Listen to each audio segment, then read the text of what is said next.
ने भी कहा है कि 3 अरब डॉलर की जो है ना वो डिफर्ड पेमेंट के ऊपर गैस वगैरह की वो ऑफ़र कर रहे हैं। साथ में 2 अरब डॉलर वो शायद यहाँ पार्क करेंगे या हमें ग्रांट कर्जा देंगे। तो उसके लिए मगर ये कहा जा रहा है वो कंडीशनल है। एक तो उसके बदले में वो कुछ हमारे एयरपोर्ट्स हैं उनको चलाने का वो किया जा रहा है कि जय हिंद दोस्तों, मैं महेंद्र शर्मा स्वागत करता हूं वन वर्ल्ड हिंदी में आपका। उम्मीद करता हूं आप खुश और स्वस्थ है। दोस्तों आइए दिखाते हैं पाक मीडिया की एक और लेटेस्ट डिबेट, जिसमें कैसे अब ये डिस्कशन करने लगे हैं कि कतर ने 5 अरब डॉलर का कर्जा पाकिस्तान को दिया है और इस कर्जे में कतर ने कंडीशन रखी है कि उसको पाकिस्तान के सारे हवाई अड्डे उनको बेचने पड़ेंगे या उनके रहन रखने पड़ेंगे। तो कहीं ना कहीं आज पाकिस्तान के भी औकात सामने आ गई है। और दूसरी तरफ अगर कतर के बयान को पिछले दिनों देखे तो भारत में एक ट्रेंड चला था कतर एयरवेज बाइकॉट का। तो उसके बाद से कहीं ना कहीं कतर एयरवेज और कतर की सरकार को भी आंखें खुल गई है और उनका जो बिजनेस था वो बिल्कुल डाउन पड़ गया और काफी जगह इनको हवाई अड्डे नहीं मिले अपनी एयरवेज को चलाने और उतारने और वहां से लैंडिंग करवाने के। तो कहीं ना कहीं आज कतर ने 5 अरब डॉलर पाकिस्तान को दे के कैसे अपना पिट्ठू बना लिया है, इस डिबेट में डिस्कशन किया गया। और कैसे पाकिस्तान की इकोनॉमी दिन ब दिन गिरती जा रही है और क्राइसिस बढ़ता जा रहा है और आने वाले समय में कैसे पाकिस्तान में तेल, पेट्रोल के, डीजल के रेट बढ़ रहे हैं और कैसे ये डिस्कशन कर रहे हैं पाकिस्तानी मीडिया के लोग ही खुद ही कि जो पाकिस्तान के अमीर लोग हैं, बड़ी बड़ी गाड़ियों वाले, वो भी पेट्रोल पंप पे अफवाह उड़ते ही पेट्रोल डीजल का स्टॉक करने पहुंच चुके हैं। तो दोस्तों देखिए डिबेट। आपने भी कहा है कि 3 अरब डॉलर की जो है ना वो डिफर्ड पेमेंट के ऊपर गैस वगैरह की वो ऑफ़र कर रहे हैं। साथ में 2 अरब डॉलर वो शायद यहाँ पार्क करेंगे या हमें ग्रांट कर्जा देंगे। तो उसके लिए मगर ये कहा जा रहा है वो कंडीशनल है। एक तो उसके बदले में वो कुछ हमारे एयरपोर्ट्स हैं उनको चलाने का वो किया जा रहा है कि हमें दे दिए जाएं, उसमें वो इंटरेस्टेड है। दूसरा, डोनर्स की तरफ से ये कहा जा रहा है कि ये सारे मामलात हम मदद करने के लिए तैयार हैं, मगर आप पहले अपना हाउस इन ऑर्डर करें।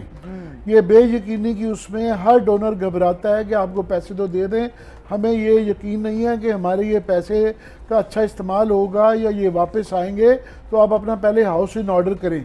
तो ये मीटिंग एक हाउस इन ऑर्डर करने का एफर्ट किया गया, जो कि शौकत तरीन के बयान से लगता है कि वो मर्ज़ी के मुताबिक नहीं गया।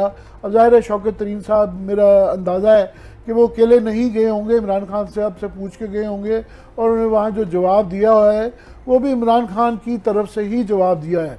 सो राब्तों की तो एक कंफर्मेशन आ गई।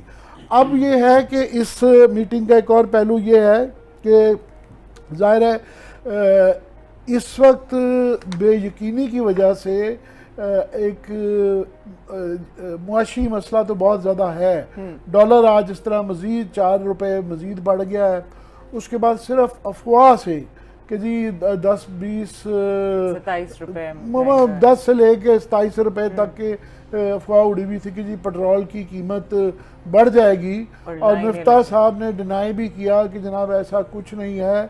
वैसे मुफ्ता साहब का डिनाइल इसलिए लोग नहीं भी मानते कि ये मोहम्मद मालिक साहब के जो लास्ट 60 रुपये 32 रुपये बढ़ाए थे, तो मोहम्मद मालिक साहब के प्रोग्राम में बैठे हुए थे और उसको कहा नहीं अभी ऐसी कोई बात नहीं, और 10 मिनट के बाद प्रेस कॉन्फ्रेंस में ऐलान कर दिया था। तो उसका नतीजा ये निकला है कि अभी मैं रास्ते में आ रहा था तो मैं देख रहा था उनके डिनाइल के बावजूद आधे मील की ना पेट्रोल पंपों के बाहर लाइन लगी है, लोग डर रहे हैं कि और बाकी इसका स्टॉक्स पे भी असर आ रहा है और इस बेयकीनी की वजह से मामलात काबू में नहीं आ रहे। तो अब ये इसी पे राय में अब समझ आती है कि जो ये शहबाज शरीफ साहब ये बार बार कह रहे हैं कि जनाब बातचीत करनी चाहिए, और वो पीपल्स पार्टी की तरफ से भी इसमें आ रही हैं, इस्टेब्लिशमेंट भी आ रही हैं, बातचीत की एफर्ट्स इसलिए की जा रही हैं कि इसका कि एक्सटर्नल प्रेशर आ रहा है IMF की तरफ से, डोनर्स की तरफ से, जहाँ से भी कह लें, और वो हीट इस्टेब्लिशमेंट तक भी पहुँची है। यहाँ तक कि बाजवा साहब को ये इन हालात में ये बुला के ये कहना, और उसमें कि जो उन लोगों को बुलाया जाना जिनके नाम के टेकर्स के लिए आ रहे हैं, तो इसका मतलब ये है कि कहीं ना कहीं कुछ ना कुछ कुकअप कर रहा है। अब इसका क्या नतीजा निकलता है ये आइंदा आने वाले दिनों में पता चलेगा। जी क्लास साहब, बड़ा डिटेल एनालिसिस दिया आमिर साहब ने, और रिफ्यूट किया जा सकता है इस खबर को, उनके इस इंकशाफ को, या स्टेज पे इसको सच माना जाएगा? दो तीन चीज़ें हैं। एक तो यहाँ से पेट्रोल से शुरू करते हैं। अच्छा। इस कौम को दाद तो दें ज़रा वैसे। V8 मैंने यहाँ पे लाइन में लगी देखी है, होंडा सिटीज़ देखी हैं। कौन सी गाड़ी होगी जो लाइन 1000 रुपये बचा लें हम? 3-4 करोड़ की गाड़ियाँ। मतलब इनको शर्म आनी चाहिए, बड़ी गाड़ी वालों को शर्म से डूब मरना चाहिए। कि मतलब ये चलो बाइक वाला वो लाइन में लाग जो समझ आती है कि गरीब आदमी है, उसके लिए 500, 200, 400 रुपये बड़ी अमाउंट है। चलो टैक्सी जिसे बेचारे ने चलानी है उसकी भी समझ आती है। चलो फॉक्सी वगैरह छोटी मोटी गाड़ी वाला जो आपके हैं, जो बच्चों को छोड़ना है लेना है, उनकी समझ। जिनकी V8 है, करोड़ों की गाड़ियाँ हैं, उन्होंने ड्राइवरों को पिछले, और मेरा ख्याल बेगम साहबात ज़्यादा उनको शौक होते हैं कि 4 रुपये बच जाएंगे, उन्होंने ड्राइवर को गाली दी कि चल मेरे बच्चा लग जा लाइन में, रात को 2 बजे खैर है 2000 रुपये बचा के आ जाना। मतलब हमारी एलीट के काम तो देखें, मुझे उस पर आ रही है। हुकूमत आपको बार बार कह रही है अच्छा बढ़ जाए, आपने डलवा ली, टैंकी फिल होगी, कितना बचा लेंगे? मैक्सिमम 10 रुपये का मसला है ना, 8 रुपये इतने ही है ना जो वो कह रहे हैं जी 10-8 रुपये बढ़ाएंगे। आप वहाँ पे 100 लीटर भी अगर डलवाएं तो 1000 रुपये बनता है ना सर, अगर मैं गलत नहीं कह रहा। 1000 रुपये बचाने के लिए पूरे शहरों को आपने सब ब्लॉक किया, लाहौर, कराची, हिंद, सिंध, इस्लामाबाद। मतलब मुझे इनकी समझ नहीं आती कौन। वैसे इनकी खर्चियाँ देखें, इनके घरों में चले जाएं, इनकी वहाँ पे बच्चों के साथ जाके इनके बर्गर खाते देखें और इनको अयाशियाँ करते देखें, वो अयाशियाँ इनको याद नहीं रहेंगी। याद क्या है? आज रात पेट्रोल बढ़ना है 10 रुपये का और हमने 10 रुपये बचाएं जनाब। मतलब कितने दिन आप चला लेंगे? 2 दिन चल जाएगी, 3 दिन, चौथे दिन फिर डलवाना। ये तो फिर ये पूरी दुनिया जो है वो सारा पेट्रोल डीजल लेके ना स्टॉक में रख ले कि जब 30 आपको बैरल हो गया ना तो बिलियंस ऑफ वहाँ पे बैरल जो है ना खरीद कर रख ले कि अगले 5 साल हम चलाएंगे। इकॉनमी इस तरह नहीं चलती होती। बहरहाल ये कौम है, मिजाज है, या दूसरे लोग फारे कौम है हम। टाइम है ना हमारे पास माशाल्लाह, 2-2, 3-3 घंटे लाइन में लगने के लिए टाइम चाहिए ना। बैठे होंगे उस पे आके इस मोबाइल पे कोई पबजी खेल रहा है तो कोई टिकटॉक देख रहा होगा मेरी तरह, कोई बैठ के फेसबुक पे, कोई ट्विटर पे, कोई लड़ाइयाँ लड़ रहा होगा। चलो उसने कहा कि बैठे भी हैं 1000 रुपये बचा रहे हैं। ये कौम का मिजाज बता रहा हूँ। और इस कौम ने भी लड़ना है, अजीम कौम, अब इस कौम ने बनना है और बनने की तरफ हमने कदम उठाए हुआ ये लाइनें लगा के। अब आते हैं ज़रा जो आमिर साहब ने बातें की, 2-3 चीज़ें हैं। अगेन एक तो इनको अब राब्ता नहीं कह सकते मेरा ख्याल है। अच्छा। इट्स नॉट ए राब्ता कि 4-5 बंदों को बुलाया गया कंसल्टेशन के लिए कि आप हैं, हमें बताएं इकॉनमी हम कैसे ठीक कर सकते। इट्स नॉट ए राब्ता, इट्स ए कंसल्टेशन प्रोसेस। ये काम तो इसहाक डार साहब ने कहा हुआ, जब जेल में थे इसहाक डार साहब, मैंने उनको खुद इंटरव्यूज़ किया, मेरी किताब एक सियासत कई कहानी में प्रोफाइल छापा है। इसहाक डार जेल में था तो उस वक्त भी जनरल मुशर्रफ या जनरल अमजद या उस वक्त के जनरल महमूद वगैरह और दीगर जो थे वो उनसे मशवरा करते थे। डार साहब ने रिकॉर्ड बताया हुआ है कि मुझसे आके पूछते थे अटक के उसमें कल्ले में के बताएं जी हम ठीक कर रहे हैं, गलत कह रहे हैं, या हमें क्या करना चाहिए। अभी भी डार साहब कहते हैं जी हमसे राब्ते में थे, ये पिछले इसमें दिनों में काउंटर चेक करते रहते थे कि ये जो पॉलिसीज ये बना रहे हैं ठीक बना रहे हैं या हम क्या कर सकते हैं। इस तरह के कंसल्टेशन प्रोसेस हर दौर में चले। इमरान खान साहब जब वो थे वज़ीर आज़म थे, कई दफ़ा इस तरह की मीटिंग्स हुई हैं GHQ में, मैनी टाइम्स उन्होंने बहुत सारे लोगों को बुलाया। इनका आपको याद है इनके मिनिस्टर्स को बुलाया था, 8-10 मिनिस्टर बुलाए गए थे, बाजवा साहब ने सामने बिठा दिए थे, बिजनेसमैन भी बुला लिए थे और दीगर बुला लिए थे। उनके साथ बैठ के उनकी गपशप भी हुई थी, बताएं कि मुल्क को कैसे ठीक करना है, इकॉनमी कैसे ठीक करनी है, एक्सपोर्ट हम कैसे ठीक करनी है। सो इट्स नॉट ए राब्ता। इसमें ये डिस्कशन तो नहीं हुई ना कि आप ये बताएं इलेक्शन कब होंगे, इमरान खान साहब दोबारा वज़ीर आज़म बनेंगे नहीं बनेंगे, केयर टेकर सेटअप में कौन लोग होने चाहिए। राब्ते जो शेख रशीद साहब वाली बात इन्होंने की वो राब्ता हो सकता है कि अंदर खाते ये चीज़ें तय हो रही हैं, इलेक्शन जुलाई में करवाने हैं, अगस्त में करवाने हैं, कब करवाने हैं, केयर टेकर कौन होगा, नहीं होगा।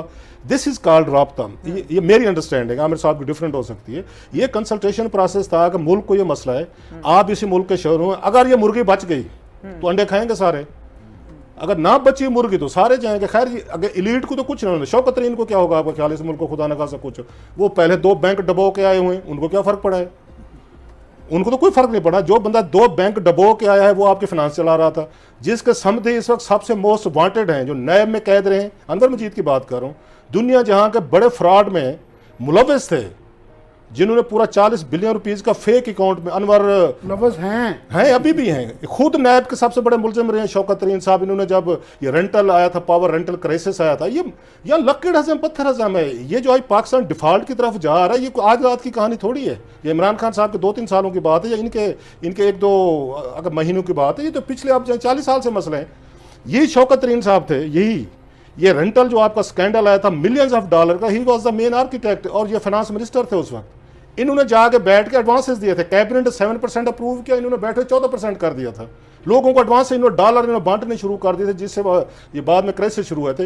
ये लोग मुल्क चला रहे हैं, जिनकी अपनी फैमिली जो खुद वो उस स्कैंडल्स में मुलविस हैं, they are running the country. And बड़ी बात है जी, मैं क्या कह सकता हूँ, छोटा आदमी, बड़ी बात, GH के उनको बुला के मशवरा ले रहे हैं। और इनका बड़ा मशहूर ज़माना ये उनका शेर सुनाते होते हैं कि मीर क्या सादा है बीमार हुए जिसके सबब उसी अतार के लौंडे से दवा लेते हैं। तो वैसे लौंडे के वजह लड़के कहते हैं यहाँ पे, लेकिन मशहूर ज़माना लौंडा चल गया, जिसकी वजह से इकॉनमी आपकी सूरत हाल में गई है।